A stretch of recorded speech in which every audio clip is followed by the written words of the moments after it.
मेरे प्यारे दोस्तों, जीवन में कभी भी कुछ भी लक्ष्य प्राप्ति करना हो ना, तो धैर्य रखा करिए। धैर्य वो गुण है जो जीवन में हर चीज प्राप्त कर सकते हैं। देखो, आप प्राकृतिक नेचर से सीख सकते हैं कि कभी प्राकृतिक जल्दबाजी नहीं करते। समय पे ही कोई त्योहार लेके आते हैं, समय पे ही किसी के जीवन में खुशी आती है, समय पे ही पेड़ पे वृक्ष पे फल लगते हैं और समय के अनुसार ही दिन और रात होती है। तो इसीलिए जीवन में धैर्य रखना चाहिए, समय के अनुसार जीना चाहिए कि जो वक्त चला गया ना, वो लौट के नहीं आता है।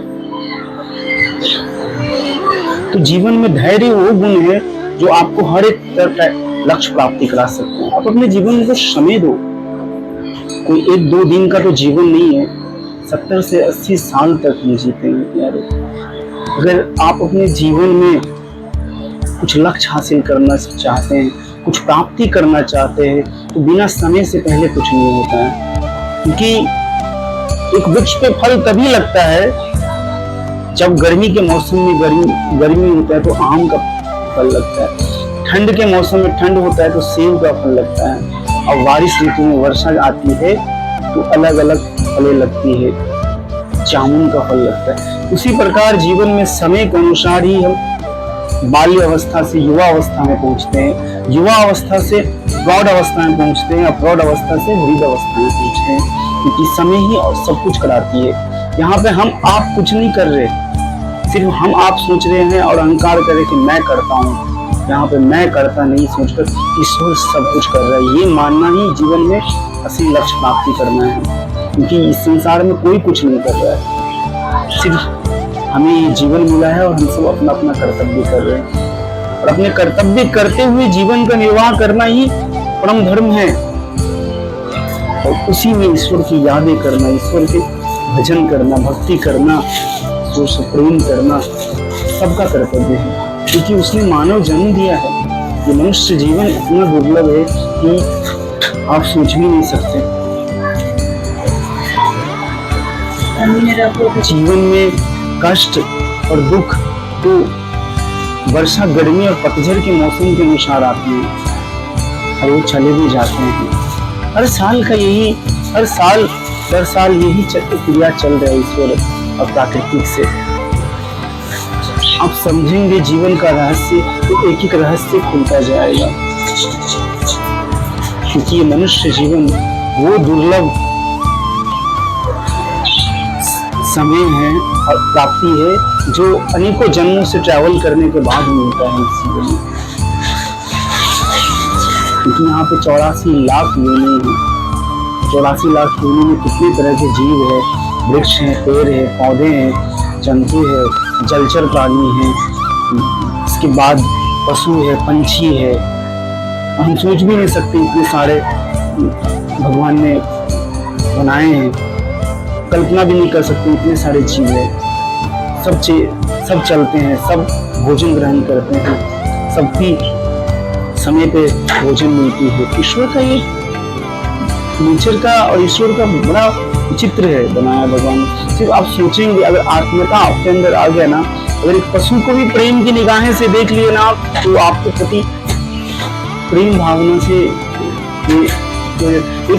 एक बंदर को आप खाना लेके देने जाएंगे ना, तो आपको अपना समझने लगता है।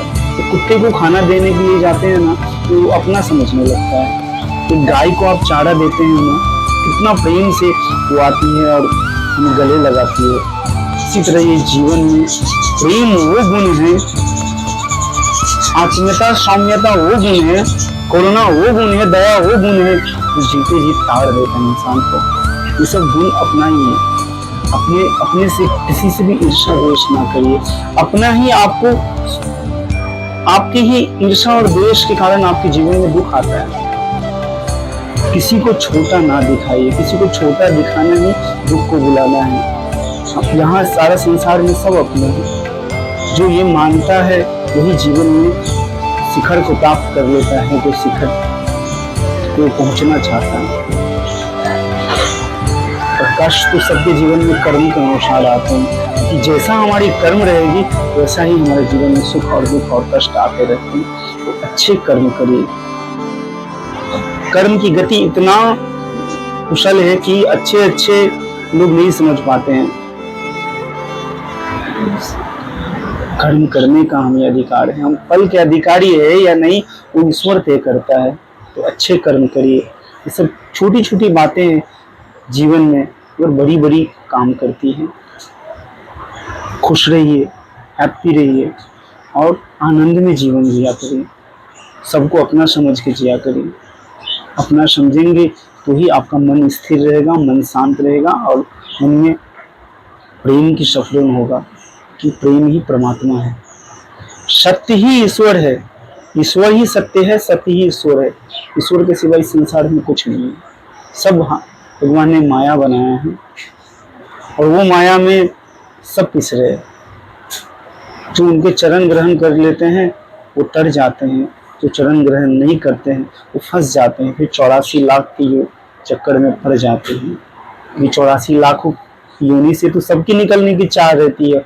मनुष्य जन्म ही वो है जो इस जीवन को से आपको जन्म मृत्यु के चक्कर से पार लगा देगा। दूसरा और कोई जन्म नहीं है जिससे आप पार लग सकते हैं। तो अच्छे कर्म करिए, ईश्वर को याद करिए, परमात्मा का हर चीज के लिए शुक्रिया करिए। देखिए आपके जीवन में कितना आनंद आ जाएगा। थैंक यू, शुक्रिया, धन्यवाद आपका।